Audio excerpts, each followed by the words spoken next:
Music Podcasts.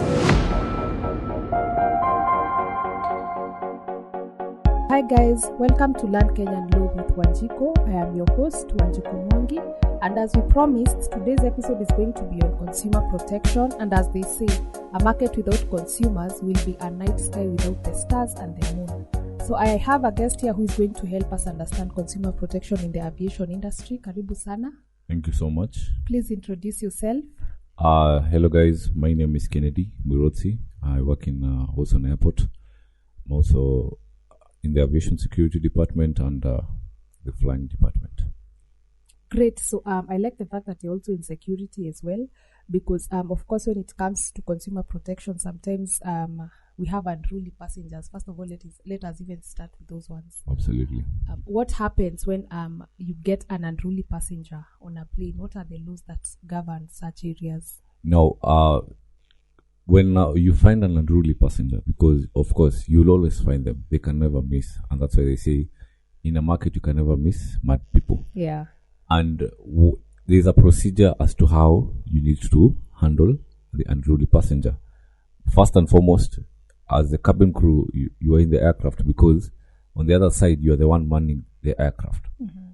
The pilot and the captain and the first officer are at the cabin. So what happens is the cabin crew will report straight to the captain that we have one of the passengers sitting number seat, let's say 2A, is unruly and is very abusive and all these things. So as the cabin crew, you're trained on how to make sure that they calm down. Yeah, don't go into any fist fight with them. Yeah. Just let them calm down and ask them what the problem is. Show them a very calm face so that they can really calm down. And immediately the captain calls in the station they're going to fly. Let's say, for example, you're coming from Nairobi and going to Mombasa. Midway the flight, you find one unruly passenger.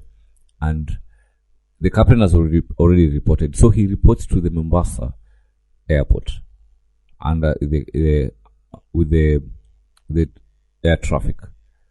Now, once he's reported that, immediately the information will be passed to the Kenya police. Mm-hmm. And they will be told a certain passenger is unruly on board. So immediately aircraft lands, he will be arrested. Mm-hmm. Because we are still governed by the Kenyan law. We have the penal code. The penal code guides us, you see. So there's no way you're going to run away from it. And you'll be arrested and prosecuted, and charges will be taken against you. Yeah. So for unruly person, you can never run away from that, because the laws are very clear, and you never know what your intention is. Maybe it's to access the cabin and decides that this aircraft is gonna fly to a certain place where you want to, which is very legal. Yeah, so the law will still take its shape and hand. Okay, another question I still have on being an unruly passenger. Is there a way that if you're an unruly passenger in probably a plane of KQ, yes, do they mark your name and decide that you'll no longer fly with KQ ever again? Yes, that's what we call the red flagged people, because they're passengers who are very abusive. Anytime they board the aircraft, they want to abuse everyone. You see, you've had such kind of problems, and once you're red flagged in any airline, you will never fly again with them. So once they black spot you, it's the same thing that happened to Miguna Mikunda. He was not unruly, but he couldn't fly. So no airline will have accepted him because it's coming from the government. Yeah. But what happens here in Kenya is the airline will take its let's say it will take law upon its hands and decide that you're no longer flying with them, and they will state the reasons why because you are unruly, which is a threat to the aviation industry, because you need proof, or else I'll go sue you. Why are you not allowing me to fly? Yeah. You see, sure. Yeah. So every proper documentation has to be done, just to make sure that once you red flagged a passenger, you have everything. You have every evidence to ascertain that he is not or she is not fit to fly with the airline. Yes. Okay, that's good to know, so that we can also behave ourselves. Absolutely. So let's go to the right of passengers, and specifically, which kind of rights do these passengers enjoy if they get flight delays or cancellation? Now, what happens in the airline, anytime you fly, you find that in your air ticket, they've written your name, the destination you're coming from, to the destination you're going, the time of departure to the destination that you're going, And just in case you have luggage, how you surrender your luggage, depending on the companies. Because let's say for our company, you are allowed 20 kilograms to fly as a luggage. So in the 20, it's subdivided into 2. So 5 for hand luggage, 15 for that can go in the baggage compartment. Yeah. You see. So with that, the passenger is aware. So you are called prior, because you've booked with us. So once we've told you that, it is upon us. Let's say, for example, we have a delay, because sometimes the delays can never be controlled. An aircraft has gotten an incident, maybe a tire burst in Mombasa. You see, work has to be done there. That means delay. It will cause the whole delay for the flight leg. It's beyond our control, because these are machines. They need to be repaired, they need to be checked, they need to be serviced. And you never plan for these things. You see, they just happen within a snapshot of a finger. So, just in case you have a tire burst and it will cause a delay, it is upon the company to tell the passenger has a right to know what time they're going to fly. And that's why it is announced to them that the company wishes to announce that the flight has been delayed for the next 1 hour. Sorry for the inconvenience. Then if they ask why, you have to explain to them that this is the reason that has happened. Or else, the passenger is entitled to go and sue the company. Because you can imagine you're carrying a doctor who had a medical procedure at 12. Yeah. And you're telling him the flight will be at 2 a.m. Yeah. So he can miss the procedure, you see. So such kind of information is very vital to the passenger. You have to ensure that the passenger is aware of any kind of delay. So what I hear there is the right to getting the right communication. Absolutely. So there's nothing else the passenger is entitled to. The passenger, you see, under the Civil Aviation Act, we have a body called the National Aviation Authority, administrative for a tribunal. It's called the NCAART, the Review Tribunal, and it handles matters to do with aviation. The judicial organ for aviation is that body, and they hear any kind of petitions, whether be it delays, whether be it luggage. You've misplaced your luggage and the company doesn't want to take liability. A broken luggage, your bag, the way you gave out is not the same way you've received it, or you've lost items inside your bag, and yet very clearly you remember everything was inside the bag. You see, yes, such kind of grievances that you have.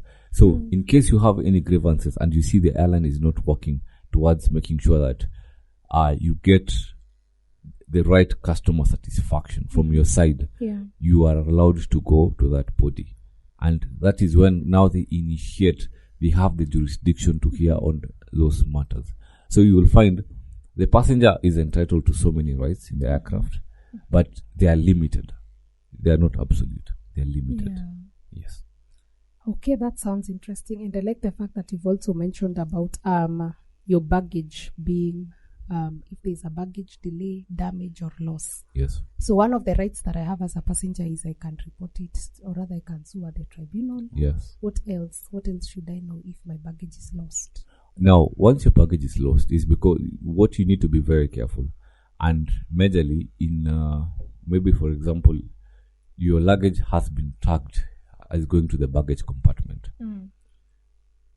For your own sake, you need to make sure that you're given a tag number for your bag. Because that tag number will show that your bag was tagged and was handed over to the airline. How will I show that? There are tags that you're given at the counter desk once you're checking in. Because one on the bag and one you have it. Yes. So once you're given that tag, you attach it to your ticket. And it will show in the system that surely this bag was with us. Yeah. So there's no way the company is going to say we are not liable or we do not know where your bag is. Where did it go to? You see, and that's when, as a passenger, you can sue the company and tell them, I need my bag because it had so this and this and this and this. And it has happened so many times. It's not like it's the first time happening. Yeah. Even in international airlines, you will find the same problem happening. Guys travel. You remember the story of Barack Obama when he came to Kenya the other time? Yeah. His luggages were lost. Yeah. You see. So it's not like it's a Kenyan thing, but as airlines, we're taking very serious measures to make sure that the passenger gets his bag or her bag from the point of departure to the point of arrival, so that we don't have grievances of, I lost my bag, or my bag did this or did that. Yeah. So airlines, I can't say we are 100% perfect on that. We're still working in progress. Yeah. We are yet to find a very lasting solution on lost bags and lost items. So the only thing I can do is sue. Yeah. And maybe ask the company to compensate you. I'm wondering, doesn't the company have specific guidelines or specific policies that should be followed in terms of compensation if I lose my bag? Yes, there are guidelines that are followed, because the people would be answerable. First and foremost, the person who took your bag. Yeah, because that's why they advise companies to have CCTVs. Yeah. Just to make sure that they could seriously trace the bag was given. After that, the person who was in charge of screening the bag, they have to say if they saw that bag or not. Will they remember? They've seen a lot of bags in a day. Yeah, they have to be very careful, because they have undergone a training. And with aviation, everything that we do has a training onto it. So as a baggage, say, your responsibility is to deal with baggage. Is you need to make sure that you can account for the bags, and that is why there's something we call the tarmac ID identification. Tarmac ID is where you line all the bags just opposite the aircraft. Every passenger has to identify their bag. If a bag is not identified, then it will not go. That means you haven't seen a passenger. Yeah. And if you've seen your bag, that means your bag is okay. Yeah. So you can enter to the aircraft. That is what I think, that is one of the working in progress we've done so far as local airlines are concerned on baggages. Yeah, because luggage is a very serious concern. Yeah. Yeah, somebody can travel, then they don't have anything they're going with. So why is the reason as to why they're traveling to that destination? Yeah. Yeah. So I'll say tarmac ID has really helped a lot to ensure that all the bags are identified. Yes. Okay, great. So when it comes to overbooking as a passenger, do you have any rights? For that, I will say you don't have any rights, because you have to be very careful. We are in the world of the fourth industrial revolution, and internet is becoming a big thing. And despite the internet becoming a big thing, don't forget about the cyber security, because we have conmen outside here. So you might be booking an aircraft and you don't know what to do. That's why you're advised. Make sure you have the correct link when booking an aircraft. If, for example, you're booking Skyward Express, just make sure the website reads Skyward Express, and it will show you the procedure. If you are not sure, contact their customer care number, or just leave them an email telling them that I'm planning to fly to Kunda on Friday at this time, and we are this number of people. Of course, they will tell you, come with your identification, because you have to travel either with your passport or your ID, and for kids, you have to travel with their birth certificate. So once that happens, it helps or eases out this problem of overbooking. Because once you do that, then you see it's beyond us. You have to be a bit careful when you're booking for these flights. Yeah, I totally understand that. And what happens to, or rather, do you feel like these airlines have put into consideration when it comes to the disabled people? Meaning, how can they access the plane and all that? Yes, I will say airlines have done a very commendable job in terms of disabled people, because we have wheelchairs and we have liftoffs. So if a passenger cannot walk at all, of course, for him or her to access the airside, we'll have to take them through the wheelchair. They are frisked. Then when going to the aircraft, they cannot even walk. So they are lifted from the wheelchair to the liftoff. The lift-off is you just carry the passenger with that lift-off to inside the aircraft so that they can just take their seat number. Because you'll find some people, their legs, they can't stand, they can't do anything. So I'll say, and always the movement message, when it's sent from the point of departure to the point of arrival, they know that we have a passenger with a special condition. So that's good. In aviation, we call them special cases. So if you have a special case, we will know whether you're blind, whether you cannot walk, whether you have whatever kind of thing, that problem that you have, you will always be helped in aviation. We have never locked out any person. And that's why you will find AMREF is so big in air evacuation for sick passengers. Guys who had COVID, remember the president from Burundi was transferred with an aircraft to Nairobi. Yeah, so it happens. Yeah, so I would say aviation has done a very commendable job when it comes to disabled people. That's good to know, and that also includes the deaf people as Absolutely. well. Okay, so let's now talk about airfares. Yeah. You know, sometimes these airfares are fluctuating. It's expensive this time. Sometimes it's affordable. Is there a regulatory body that regulates airfares here in Kenya? I'll say it will be a yes or no answer. Because yes, in terms of the Kenya Civil Aviation Authority, and works hand in hand with the Kenya Revenue Authority, because we are taxed. Yeah. And this is business at the end of the day. But again, you look at, this is a corporate, and we want to make money at the end of the day. So generally, the transport industry, which is not regulated by the government, most of the time, often you choose your fares, but very considerate. You're very considerate with the destination you're going to, because we all know how much tax per person costs. But now, when it comes to the fare, I would say it depends with the company. And the system that helps us book, it's called the AeroCRS. AeroCRS is a system where details are fed in for any destination depending on the airline. Then you're given a unique personal reference number. It's called the PNR.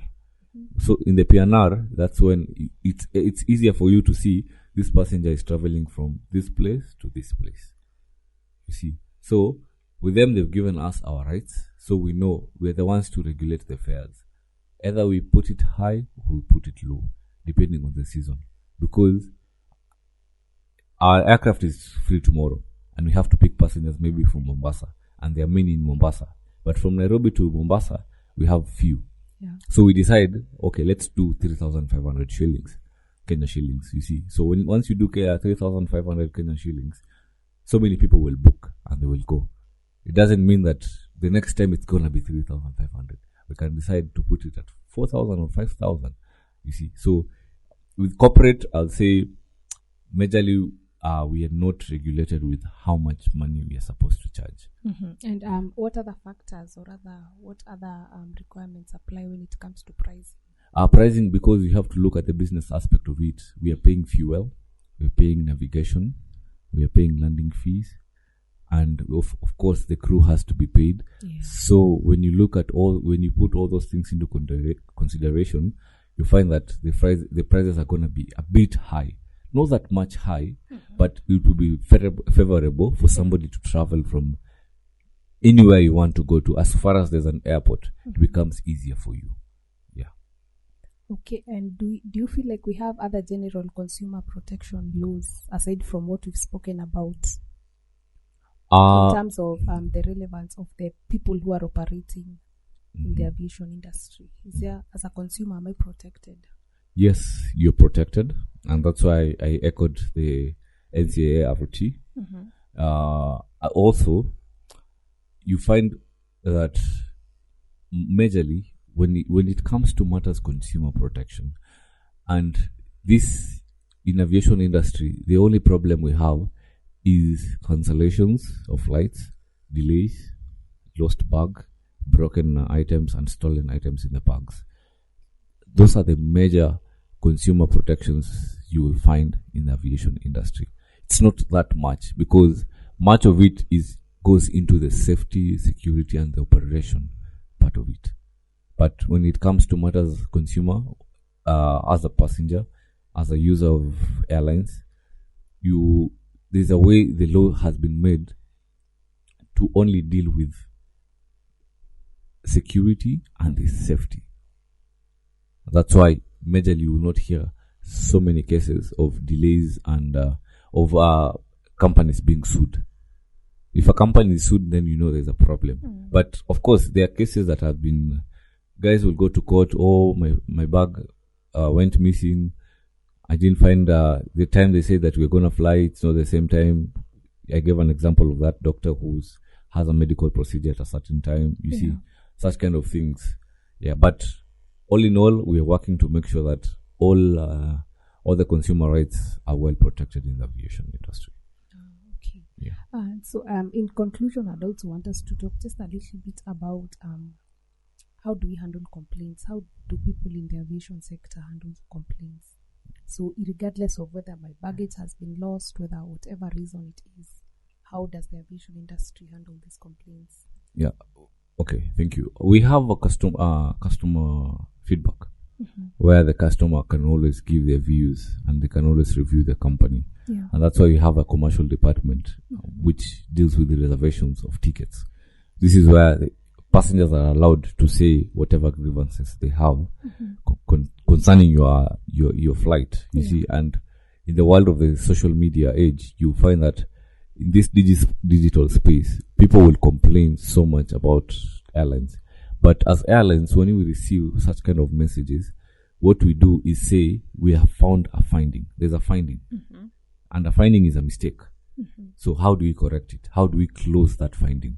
You see, now we work towards making sure that we find that finding has been closed. Let's say, for example, you go with an KQ flight or a jumbo jet flight or any local flight here around. Then you're not satisfied with their services.